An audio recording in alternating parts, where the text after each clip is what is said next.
Welcome. Before we begin the story, I'd like to know where you're listening from and what time you prefer to listen to these stories. I'll read your comments. Without further ado, let's begin.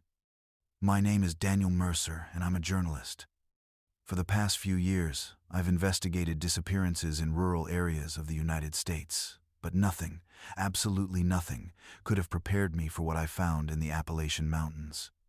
It all started with a seemingly simple case, the disappearance of John and Emily Carter, a hiking couple who never returned from a trip in the Monongahela region of West Virginia. According to the police, they were probably lost or had an accident, but their families didn't believe it, and they weren't alone. In the past 5 years, at least a dozen people had disappeared in the same area. Some hikers, some hunters, some simply travelers. No leads, no bodies, no traces. The idea of a connection intrigued me. I knew that if I wanted answers, I'd have to go there. I rented a van and drove to the outskirts of Parsons, a small town on the edge of the forest. The air smelled of damp earth and pine. The houses were old, many with boarded-up windows, the kind of town where everyone knows everyone else and outsiders stand out too much. I checked into a cheap motel. The receptionist, a white-haired woman with a suspicious look, eyed me suspiciously. "What brings you here?" he asked. I couldn't tell the truth, so I improvised. "Tourism. I like hiking." She narrowed her eyes. "Look, sir, you'd better not stray too far. There are places in those mountains where people disappear." "You mean the Carters?" I asked. She didn't answer, just left the key on the counter and walked away without another word. That night, I reviewed the most recent cases. Most of them disappeared near the Black Hollow Trail, a little-traveled route that led into an even more remote part of the mountains. The next morning, I went to the town's only bar to see if anyone knew anything. The locals were reserved. Many pretended not to hear me, but after a couple of beers, an old man named Earl, a former park ranger, blurted out something interesting. "I worked in that area years ago, and I'll tell you something, kid. There are places in those mountains where it's better not to go." "What do you mean?" "There are people there, people who don't want to be found." He leaned toward me. "Decades ago, some families fled to the mountains. They don't trust the government or outsiders. They live like their ancestors, hunting, farming, and protecting their territory." "Are you saying they have something to do with the disappearances?" Earl took a long drink and didn't respond, but in his silence I found the answer. The next day, I drove to the entrance to the Black Hollow Trail. The first stretch was easy, with signs, but after a few hours, the path became more dense. Huge trees blocked the sun, and the silence was eerie. I walked for hours. I hadn't seen anyone, only nature and a strange feeling that I wasn't alone. At dusk, I found something strange, an old abandoned cabin, half hidden among the trees. I explored it carefully. Inside were the remains of a campfire, old cans, and most disturbingly, a backpack containing the papers of a man named David Holloway, who had disappeared 3 years earlier. My heart pounded. Someone had been here, and that someone had kept David in this place. I decided to spend the night nearby. I climbed a tree and made sure. Around midnight, I heard footsteps far below, among the trees. A figure passed slowly, tall, thin, dressed in furs and old clothes. He was carrying something in his hand, a rifle. He stopped beside the cabin and looked around, as if searching for something. My throat went dry. If I was discovered, there would be no witnesses. I waited until the man disappeared into the trees. I knew I had to leave, but something told me I was close to the truth. The next morning I followed the man's footprints. They led me deeper into the mountains. After hours of walking, I saw something incredible, a settlement hidden among the trees. Wooden houses, small crops, clothes hanging on lines, children running around. Dozens of people living there, cut off from the world. And then I saw something that chilled my blood, On a wooden post, next to a larger cabin, were backpacks, jackets, and boots that didn't fit in with the rest of the place. Modern backpacks, like the one I found in the abandoned cabin. There was no doubt these people had something to do with the missing people. I tried to get closer without being seen, but then I felt a hand on my shoulder. "You shouldn't be here." I turned around. A tall man with a sun-baked face and cold eyes was staring at me. 2 others were with him. I was trapped. They led me to the main cabin. Inside, a group of old men watched me. "Why are you spying on us?" one asked. "I'm just a journalist. I'm investigating the disappearances." They looked at each other. "We don't want any trouble," said another, "but this is our home. It always has been. We don't like strangers coming here." My mind was spinning. Were they responsible, or were they covering for someone else? Then, a woman walked in. She had a scar on her cheek. She looked at me with contempt. "It's not safe for him to leave," he said. The old man nodded slowly. "I know." My stomach sank. They were going to kill me. Night fell. They locked me in a cabin with only 1 guard outside. I didn't have many options. I took advantage of my captor's distraction and used my knife to force open the back window. I slipped out and ran into the woods. I heard them screaming behind me. Gunshots pierced the night. I ran with all my might. After an eternity, I reached the road. A truck drove by. I threw myself in front of it, forcing it to stop. The driver looked at me, surprised. "Please help me." I hopped on board and never looked back. I returned to the city, published the story, but when the police went to investigate, they found nothing. The settlement was gone. My article caused a stir, but without solid evidence, no one did anything. The disappearances continue, and deep in the Appalachian Mountains, that community is still there, in the shadows, protecting its secret. Some say I exaggerated, that it was a product of fear, but I know the truth. And every night, when I close my eyes, I still see those faces in the darkness and wonder how many others have seen the same thing and never returned to tell the tale. My story was reported in the mainstream media. Some called it sensational, others a terrifying account of the country's darkest corners. But no one did anything. State authorities denied everything. They said there was no evidence of a hidden settlement or criminal activity in the area. They claimed my statements were impossible to verify. I knew what that meant. They didn't want to look too hard. And neither could I. After my escape, I left West Virginia. I returned to New York, to the safety of a double-locked apartment and crowded streets. But the fear stayed with me. Some nights, I woke up thinking I heard branches cracking beneath my window, as if someone were out there watching me. I never slept peacefully again. A month after the article was published, I received an email with no return address. "You found us. Don't do it again." That was it. It could have been a joke or a genuine warning, but what happened next made me wonder. One afternoon, while walking through Central Park, I saw someone familiar. A tall man with a weathered face and cold eyes.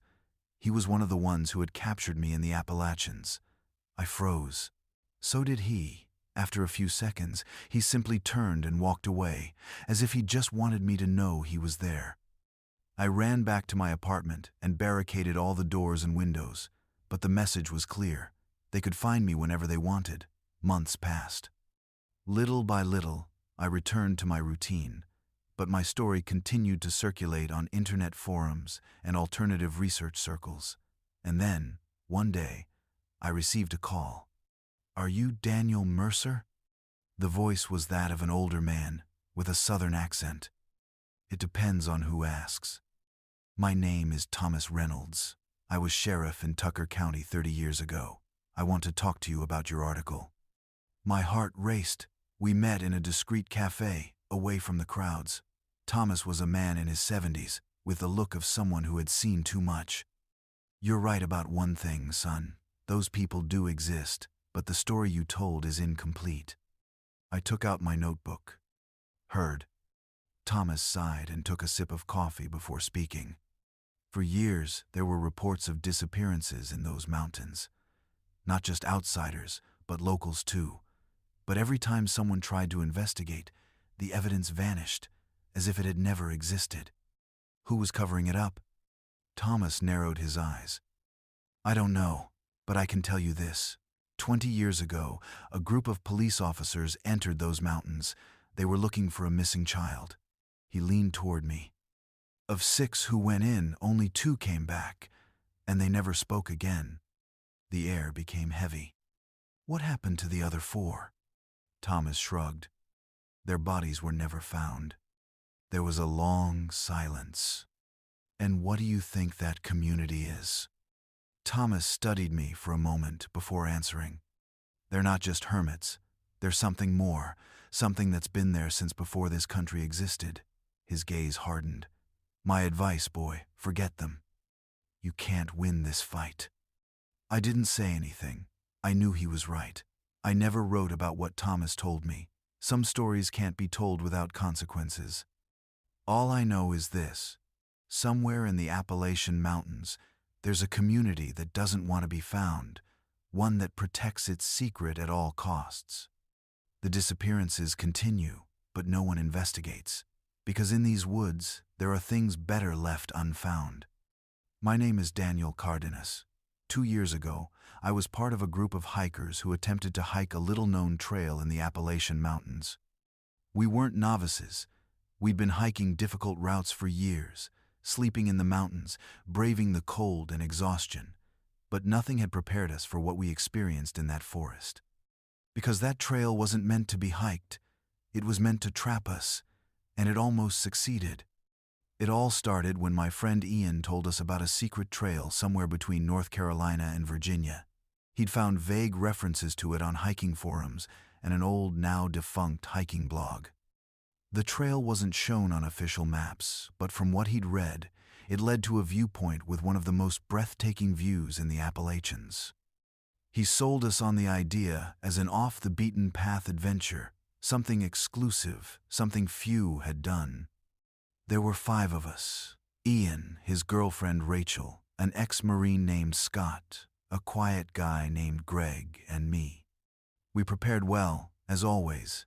GPS, maps, enough food and survival gear. The first part of the journey was uneventful. We took an official trail to the point where, according to Ian, the hidden path began. And yes, we found it. It was a small access between the trees, barely visible, as if someone had deliberately covered it with branches and leaves. But there was something strange at the entrance. An old wooden sign, almost illegible, read, "Do not leave the path." We thought it was a common warning, perhaps to avoid getting lost. We ignored the sign and continued on. The first day we made good progress.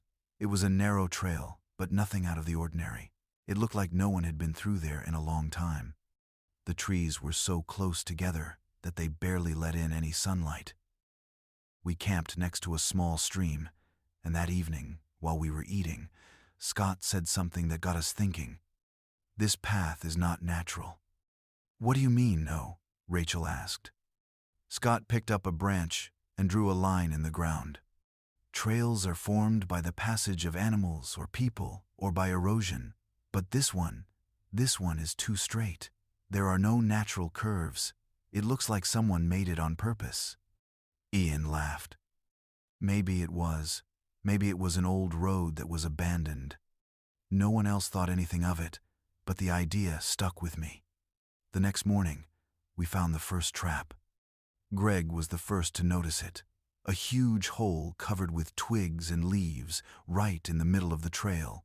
It was about 3 meters deep and filled with sharp sticks. We remained silent. This isn't something that just happens, I murmured. The second trap, a few miles from the ditch, was stepped on by Greg. Something strange happened. A mechanism activated, and a wire loop erupted forcefully from the ground, trapping him. He screamed in pain. We ran to help him. Scott used his knife to cut the loop, which was so tight it had ripped through his skin. It was thick, rusty wire with tiny barbs. "This is a hunting trap," Scott said, looking around, "but not for animals. The question hung in the air, although no one dared to ask it out loud. Who were these traps for? We kept going, not because we wanted to, but because turning back meant passing the ditch and the snare trap again. Halfway through the third day, something stopped us in our tracks, a symbol carved into the bark of a tree. It was a spiral with lines around it, like a misshapen sun. Scott ran his hand over the mark. It's not recent, but it's not that old either.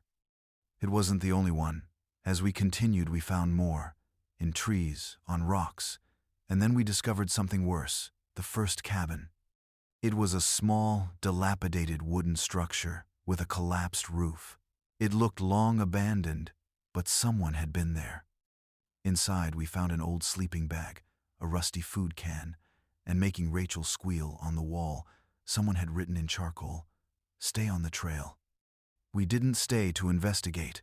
We continued walking, faster, but the forest seemed to be getting closer. That night, we camped on a small hill. No one talked much. We all knew something was wrong. Around midnight, I was awakened by a sound. Footsteps. Not animal footsteps. They were heavy, human. I lay still, listening. The footsteps circled the tent. I steeled myself and carefully unzipped it. Nothing. But at dawn, we found footprints in the ground. Someone had been there. The trail led us to a gorge. There was no way to continue without climbing a dangerous section, but Scott noticed something odd. The ground was loose. He used a stick to test it. The ground immediately gave way, revealing a deep hole. Someone had staged a fatal fall. Rachel began to cry. "They're hunting us," he whispered. We didn't say anything. We just turned and ran.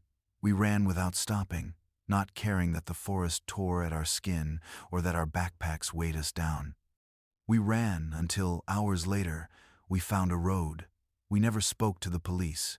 We never found out who set those traps. But one thing is certain, that trail isn't on the maps for a reason. It took us weeks to process what had happened to us.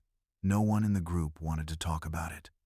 We limited ourselves to short messages, confirming that everyone was okay, but we never mentioned the traps, the cabin, or the footsteps in the night. I tried to forget it, move on with my life, convince myself we'd overreacted. Until, a month later, I received a text from Greg. "Bro, I think someone's following me." I called him immediately. His voice sounded different, shaky. "I don't know how to explain it," she said. "But ever since we got back, I feel like someone's watching me, on the street, in my house. I've seen a strange guy, always in the distance. He never comes closer, but I know it's the same one every time." I tried to calm him down, telling him I was paranoid, that maybe it was just stress, but then he said something that stopped me in my tracks. "I found a mark on my door today, the same one we saw on the trees, the spiral symbol." I told him to go to the police. He laughed half-heartedly. "And what can I tell them, officer? I think someone's following me, because we found a forbidden trail in the Appalachians." I had no answer. A few days later, Greg disappeared. The police searched for him for weeks. According to his landlord, Greg had left his apartment one night and never returned. He left no notes. He didn't pack anything. It was as if he had simply vanished. The rest of the group gathered after that. No one wanted to say it out loud, but we all thought the same thing. What we found in that forest wasn't just a forgotten trail. It was a hunting ground, and we had gotten out alive when we shouldn't have. The last time I heard from Ian was almost a year later. He called me in the early hours of the morning, his voice barely a whisper. "I'm leaving, Danny. I can't take it anymore." "Where to? What's going on?" "I found another brand in my house. I'm not going to stick around and see what happens." "Ian, wait." But the call ended. He left. Rachel told me later that she'd changed her identity and moved to another state. I never heard from Scott again. He blocked everyone and disappeared from social media. Sometimes I wake up in the night, hearing footsteps outside. I don't know if it's paranoia, but I've taken precautions. I lock my doors tightly, check my windows, And every morning before I leave, I check my door for any marks. Because if the spiral ever appears, I'll know it's too late. My name is Gabriel Suarez. I'm a truck driver, and I've spent more than 10 years traveling highways from end to end in this country. I know there are roads best left alone, routes that lead to nowhere, and if something goes wrong, no one will come to help. But sometimes, you get too confident. That's what happened to me that night in the Appalachian Mountains. I can't explain exactly what happened, but I can tell you this. Never in my life have I felt fear as real as the one I felt on that deserted road, and every time I think about it, I'm more frightened by the idea that, somewhere in those endless woods, something is still waiting for me, something that let me go, but didn't want me to. It was late October, and I was headed to Pittsburgh with a load of auto parts. I'd been driving for over 8 hours when a storm began to form on the horizon. The forecast had called for light rain, but the Appalachian Mountains have their own unique climate. When the rain began to fall furiously and lightning lit up the sky, I knew it was going to be a rough night. Traffic on the highway was backed up due to an accident ahead. I turned on the radio and heard it could be closed for several hours. I had to make the delivery at dawn, so I checked my GPS for an alternate route. That's when I saw the shortcut, a back road that cut through a wooded area and exited almost directly onto the interstate. The GPS said it was passable, and if I took that route, it would save me at least 2 hours. I didn't give it much thought. I spun the wheel and took the exit. At first, the road was decent, though narrow and covered in leaves. The rain made the road glisten in the truck's headlights, and fog was beginning to rise between the trees. The forest closed in around me, thick and dark.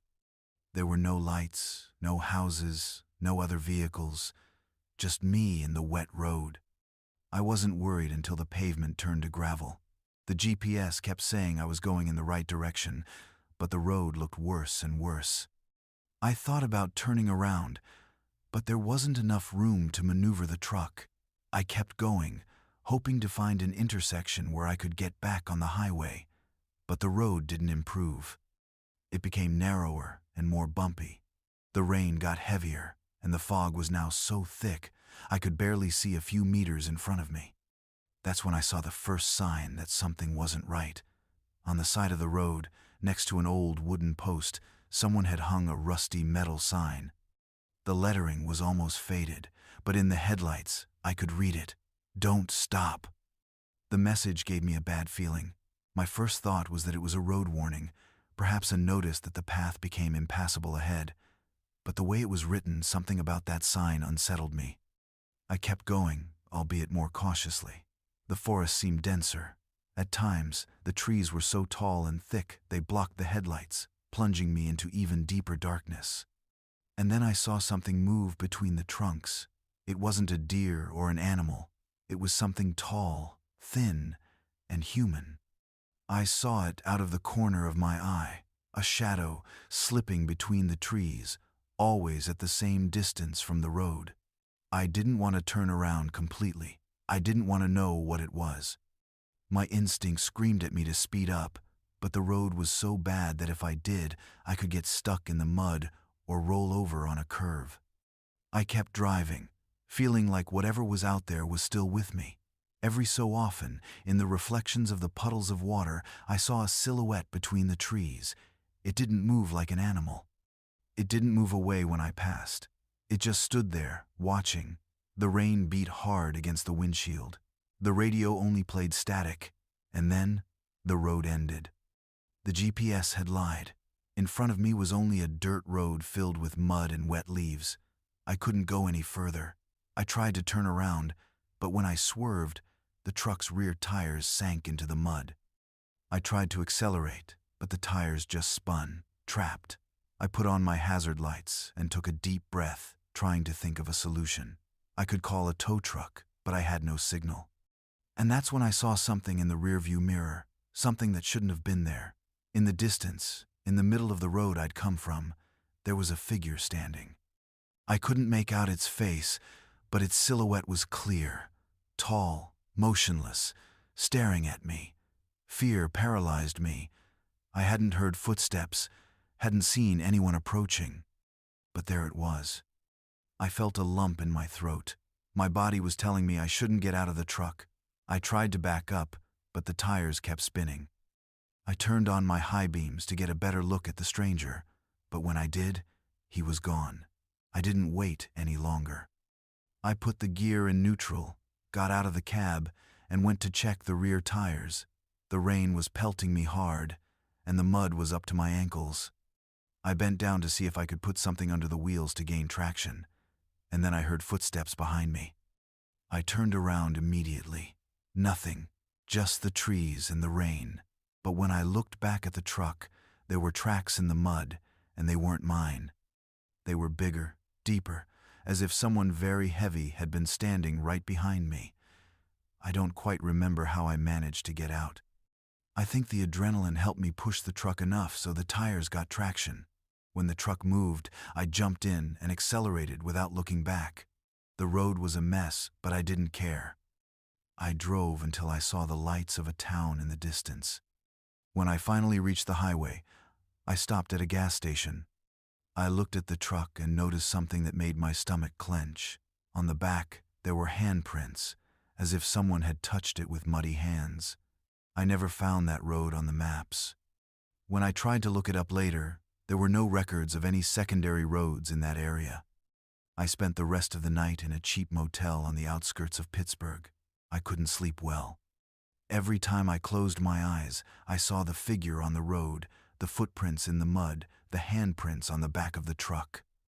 In the morning, with the light of day and the sense of security that civilization brings, I tried to convince myself that it had all been my imagination. Perhaps fatigue and the storm had played tricks on me.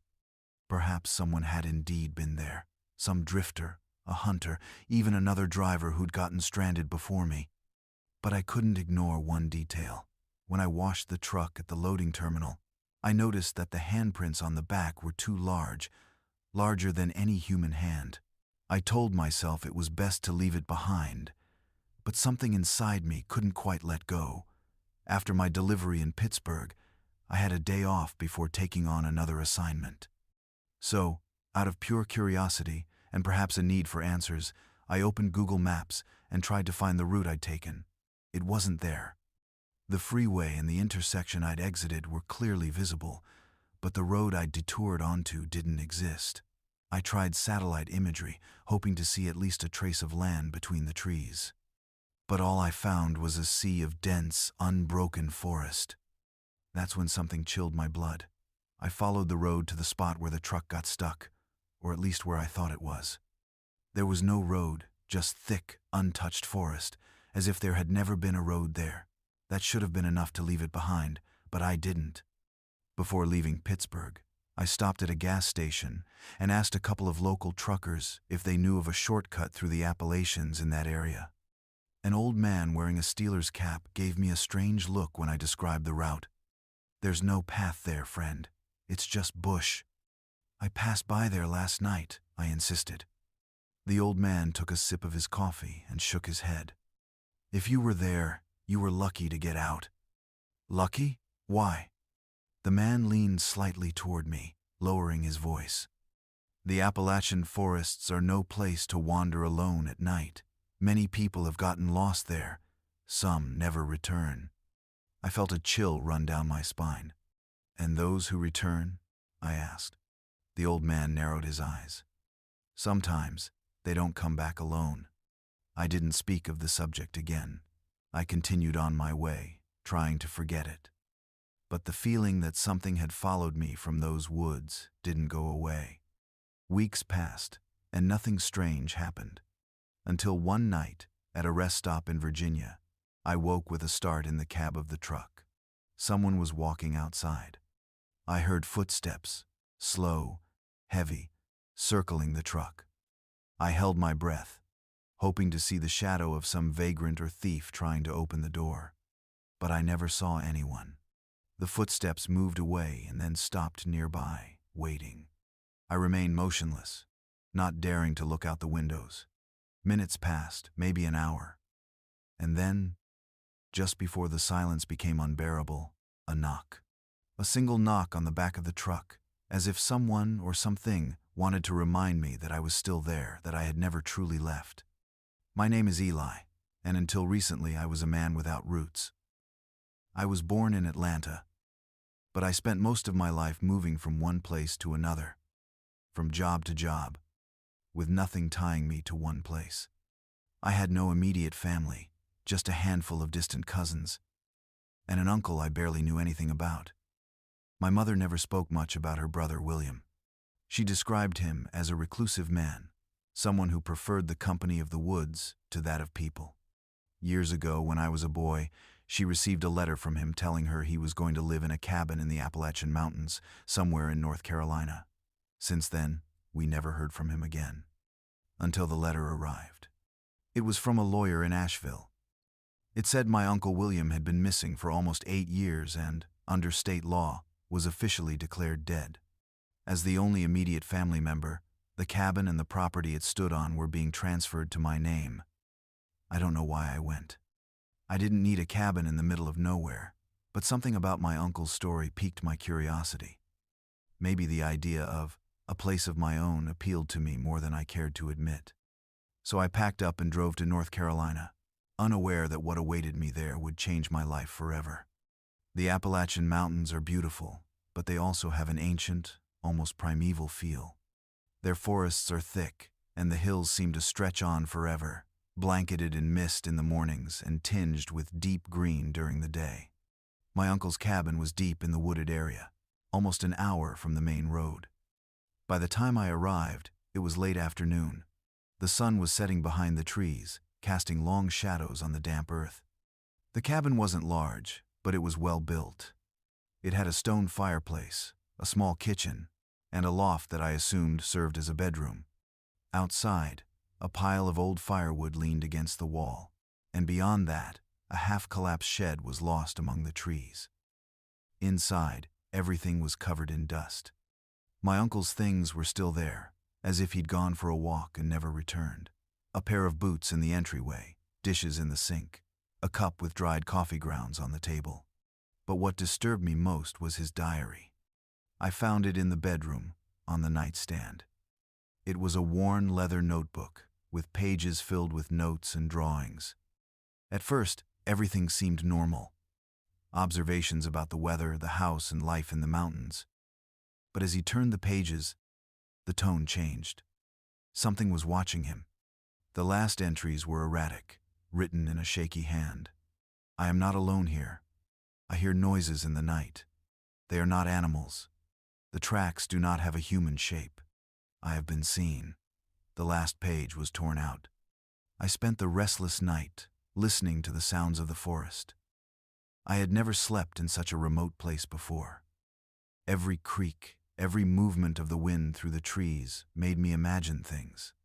In the morning, I decided to explore the area. There was a half-erased path that led to a nearby stream. I walked along it, trying to understand the life my uncle had led before he disappeared. That's when I found them. The tracks were in the mud by the stream. At first, I thought they were from some animal, but they were strange. They weren't shaped like hooves or claws, but something in between, as if someone had stepped with outstretched toes, leaving deep indentations in the damp earth.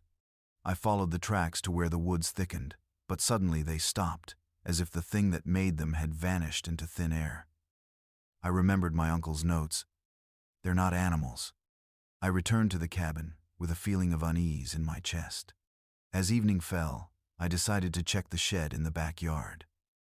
The door was locked with an old but rusty padlock. I forced it until it clicked with a creak. The inside was dark and smelled musty. There were old tools, a rope wrapped around a hook, and something covered with a tarp at the bottom. When I lifted the tarp, I felt a chill. It was a large, thick metal cage with claw marks on the bars. Someone, probably my uncle, had built a trap. But why? I searched for more clues. On a shelf, I found more notebooks. In them, my uncle spoke of sleepless nights, of shadows moving through the trees. And then, on the last page, written before he disappeared, I read this. I know he'll come for me tonight. I can't go on. If anyone finds this, Please don't release it." I didn't understand what it meant until I heard the first knock against the cabin. It was a dry, loud sound, as if something large had crashed against the outside wall. I ran to the window but saw nothing. Then came another knock, this time on the door. It wasn't erratic knocking, it was methodical. Something was knocking. I didn't wait to see what it was. I grabbed my rifle, an old one my uncle had left by the fireplace, and aimed at the door. Silence. Then, a new sound. Something scraping on the wood. My legs were shaking, but I forced myself to move. I turned on all the lights and stood still, waiting. The scraping continued for several minutes, until suddenly it stopped. I waited all night without sleeping, rifle in hand. When dawn broke, I cautiously left. There was nothing. No mark on the door. No sign that anything had been there. Only the footprints in the mud, the same ones I'd seen by the creek. And now they led away from the cabin, back into the woods. I left that same day. I didn't care about the cabin or the inheritance. What was in those woods wasn't for me. Before I left, I walked past the shed one last time. I closed the cage, making sure it was sealed, and drove to Asheville. I didn't look in the rearview mirror once. When I finally arrived in the city, I stopped at a gas station and sat in the truck for a long time, my hands gripping the steering wheel. I felt like I wasn't out of the woods yet. I bought a coffee and, without thinking twice, dialed the number of the lawyer who had contacted me about the inheritance. "Mr. Foster, what a surprise," she said in a friendly tone. "How was your trip to the cabin?" I didn't know what to say. I couldn't tell him I'd spent the night awake with a rifle in my hands, listening to knocks on the door. So I just told him the simplest truth. I don't want the property. There was silence on the other end of the line. "Are you sure?" "It's a good-sized piece of land, with natural resources." "I'm sure," I interrupted. "I want to sell it, donate it, whatever, but I don't want to go back there." The lawyer sighed, as if it wasn't the first time he'd heard something like that. "Okay, Mr. Foster, we can take care of that. But I have to warn you, that cabin hasn't had many takers." "I don't mind."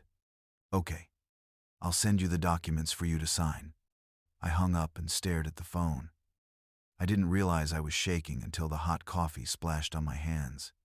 For the next few weeks, I tried to move on with my life, but the feeling of having left something unresolved gnawed at me.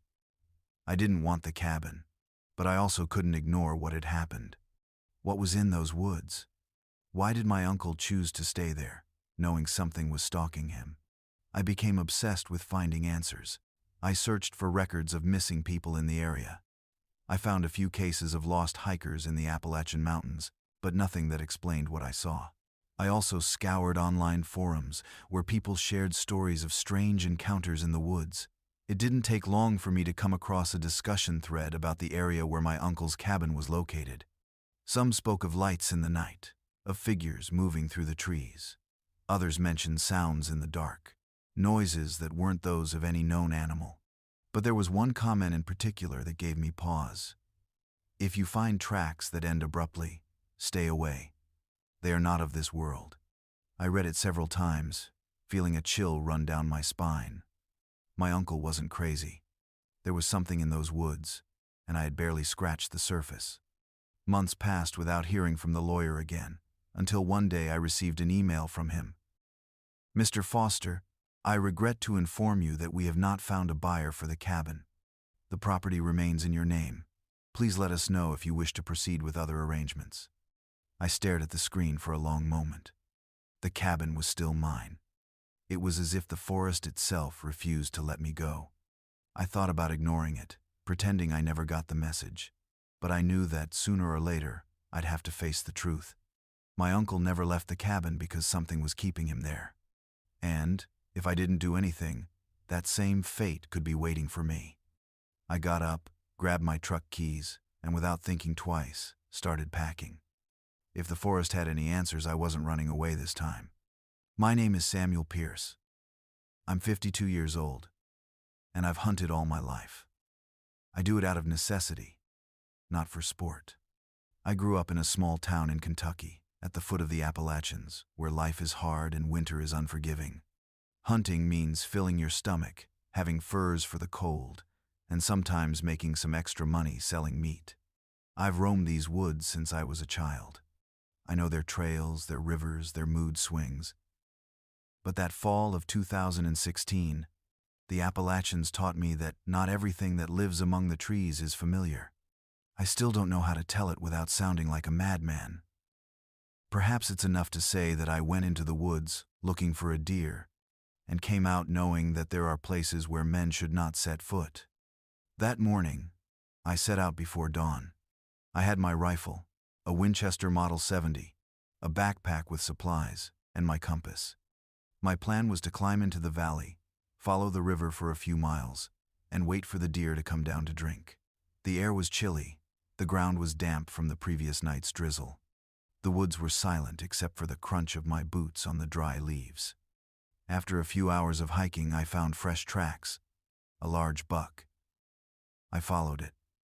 The trail led me deeper into the woods, off the beaten path. But I wasn't worried. I knew the area, or at least I thought I was. Around noon, I realized something was wrong. The deer tracks had suddenly disappeared, as if the animal had simply vanished. I stopped and looked around. Everything looked the same, but something didn't add up. The trees looked different, taller, closer together, as if the forest had changed while I wasn't looking. I took out my compass. The needle spun wildly. My stomach sank. I took a deep breath and decided to retrace my steps. But after 20 minutes of walking, I found nothing familiar. The forest had swallowed me up, and I was completely alone. The light began to change. In the Appalachians, night falls quickly. The cold grew more intense, and the idea of spending the night outside was not appealing at all. That's when I saw it. A cabin hidden among the trees. Old, with dark logs and moss on the walls. The chimney was intact, but no smoke was coming out. It wasn't normal to find a cabin in that part of the forest. That land had been uninhabited for decades. I approached cautiously. There was no path and no sign that anyone had been there recently. But the door was ajar, and inside, a candlelight flickered. I had no choice. If I spent the night outside, I might freeze. I knocked on the door. Nothing. I knocked again. Silence. I pushed carefully. The interior smelled of old wood and damp. There was a small table, a chair, and a rustic bed with thick blankets, all covered in dust, as if no one had lived there for a long time. But the candle was lit, and on the table was a plate of food, hot food. It made my blood run cold. "Hello," I called. No one answered. I stepped back, ready to get out of there, when I saw something that made me stop. On the table, next to the plate, was a notebook, and on the first page, written in shaky handwriting, was a single sentence: "Don't go out after dark." A quick creaking sound outside, as if something large had passed between the trees. I turned to the window. The forest was almost completely dark. But between the trunks, I managed to see a tall, motionless shadow, watching. My breathing became labored. I closed the door and locked it. After midnight, a cold sweat broke out on my back. Something hit the cabin wall. Not hard, but enough to make me jump. I pulled out my rifle and snuffed out the candle with my fingers. The silence became unbearable. I don't know how long I spent in the darkness, rifle trained on the door. The wind blew outside, but every now and then I heard something else. A slow, whispering murmur, too low to make out. And then, just outside the cabin, slow footsteps, stepping on dry leaves. Something was surrounding the cabin. Fear had me paralyzed. And then, someone called my name. "Samuel." My heart stopped. The voice came from the window, low, broken, as if someone hadn't spoken for years. My mother died when I was 15, but the voice that called me that night was hers. I covered my ears and closed my eyes. I didn't respond. The footsteps continued for a while longer, and then silence. I didn't sleep. When the first rays of sunlight entered through the window, I slowly opened the door. There were no footprints, but on the table, the notebook had a new note, one I hadn't written. It simply said, "We're letting you go this time." I grabbed my rifle and left without looking back. After hours of walking, I found a familiar trail. 2 days later, I returned to the cabin with other hunters. There was nothing. No notebook, no food dish, no cabin, just trees and dirt. Since then, I haven't hunted in the Appalachians again, and I never go out after dark. After that night, I stopped hunting in the Appalachians. I stayed indoors for weeks, constantly feeling like something had followed me out of the woods. The nights were the worst. I didn't sleep well. I would wake up feeling like someone was outside, standing in my yard. More than once, I woke up with my rifle in my hand, sweating, my heart pounding in my throat. I never saw anything, but I felt it. I tried to explain it to some acquaintances, tough people, hunters and lumberjacks who had spent their entire lives in those woods. "The woods play tricks on the mind, Sam," an old trapper told me. "Sometimes when you're lost, your head makes you see things that aren't there." But I knew what I'd seen was there, and I didn't want them to find it. A month later, one ordinary afternoon, someone knocked on my door. I was startled. It was an older man, wearing an old hunting coat and a felt hat. Something about him unsettled me. I opened it cautiously. "Samuel Pierce?" he asked in a raspy voice. I nodded. The man looked around before speaking. "They told me you found the cabin." My stomach sank. "Who told you?" He didn't answer. He just took out a cigar, lit it with a match, and slowly exhaled the smoke. "Many years ago, I found it too." The silence between us became heavy. "What is that place?" I finally asked. The man looked down. "It's not a place," he said. "It's a warning." I waited for him to say something else, but he didn't. He just dropped the cigarette, stubbed it out with his boot, and looked at me seriously. "Don't go back to the forest alone." And just like that, he was gone. After that, I tried to move on with my life, but every time I walked around town, I felt stares, as if some people knew what had happened, but didn't want to talk about it. One night, after a few beers at the bar, I worked up the courage to ask Joe Miller, an old hunter who had lived in the Appalachians his whole life. "Have you ever heard of a cabin in the woods?" Joe remained silent. Then he looked at his glass and turned it slowly in his hands. "My grandfather used to say there are places in the forest that weren't made for us," he murmured. "Places they let us in only because they want to see us up close." "But who lives there?" Joe looked up. "If you ever see him, it's too late." That night, I returned home with goosebumps. The last time I had a trace of what happened in the Appalachians was a year later. One morning, I walked out onto my porch and found something on the veranda, a notebook, the same notebook I'd seen at the cabin. I opened it with trembling hands. There was only one sentence written on it. "We let you go once. Don't come back." Since that day, I haven't set foot in the Appalachians again, not out of fear, but because I know that if I return, they won't let me out again. My name is Gabriel, and what I'm about to tell you is something I barely understand. It happened 3 years ago, when I was a biology student at a university in North Carolina. My major was ecology and conservation, and as part of my thesis, I decided to study an endangered species of salamander in the Appalachian Mountains. I never imagined that what I would find in those woods wouldn't be a rare species of amphibian, but something much more disturbing. The Appalachian Mountains are ancient.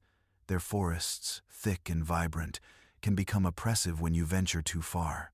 I did it alone. My research required observing the salamander population in high mountain streams. The university gave me permission to stay in an abandoned cabin that served as a shelter for scientists and forest rangers. It had no electricity, but it did have a fireplace and a small generator to charge my equipment. It was about 30 kilometers from the nearest town. I arrived in April, when the snow had already melted. The first week was uneventful. I walked for miles every day, marking areas on the map and setting up camera traps. Everything seemed normal. until I found the footprints. One morning, while checking a stream, I noticed something strange in the mud, a footprint. It wasn't an animal's, but a bare human foot. It looked fresh. At first, I thought some hiker had gotten lost, but the footprint wasn't alone. There were many, following the stream. I found more marks, some blurred by water, others clear. They led deeper into the forest, to an area where, according to my maps, there were no trails. It wasn't a common sight. No one walks barefoot in these woods, where the terrain is riddled with thorns, sharp stones, and snakes. I took photos and continued on my way, telling myself it was nothing. I was wrong. That night, while I was reviewing my notes inside the cabin, I heard something outside, a rustling sound, as if someone were stepping on the dry leaves near the door. I turned off the flashlight and waited silently. My breathing became labored. 1 minute, 2, nothing. Convincing myself it was just my imagination, I returned to work, but just as I was about to fall asleep, I heard another noise, soft tapping on the outside wall. I didn't open the door. I stayed in bed, knife in hand, waiting. The night passed slowly. When the sun rose, I cautiously went outside and checked my surroundings. In the damp earth a few feet from the cabin, there were more footprints, and this time they were closer. I decided to look for answers. I grabbed my backpack and camera and followed the trail of footprints the next day. I walked for hours, straying farther than was prudent. The forest grew denser. The sunlight barely reached the ground. Then I saw it. A makeshift structure, hidden among the rocks. It wasn't a hut or a tent. It was something more rudimentary. A shelter made of branches, animal skins, and dried leaves. It wasn't abandoned. Nearby were animal bones, the remains of recent campfires, and a pile of objects that looked like they'd been scavenged from the forest. But what made me shudder was what I found hanging on a branch. My cap, the same one I'd lost days before. Someone had found it, and instead of leaving it on the ground or ignoring it, they hung it there, as if they knew I'd return, as if they'd been waiting for me. I didn't stay to find out who lived there. I backed up carefully and walked as fast as I could back to the cabin, feeling that at any moment, something or someone would stop me. That night, I locked the door with furniture and slept with my knife in my hand. The next day, I packed everything and returned to the village. I didn't tell anyone. Months later, when I had already submitted my thesis and was back in the city, I mentioned the incident to a professor who had worked in the Appalachian mountains for years. He didn't seem surprised. He looked at me intently and said quietly, "There are things in those woods that are better left unspoken." I asked if he meant hermits, but he shook his head. Some have chosen to live far from civilization, but others have never been part of it. I didn't want to keep asking. I never went back to those woods, but sometimes, when I walk through town and see someone staring at me in the crowd, I can't help but think that maybe I was never alone in the Appalachians. Maybe they're still watching me. If you watch these stories until the end, we invite you to subscribe to the channel so you don't miss new videos. If you have stories that have happened to you, feel free to send them so we can share them. See you in the next video.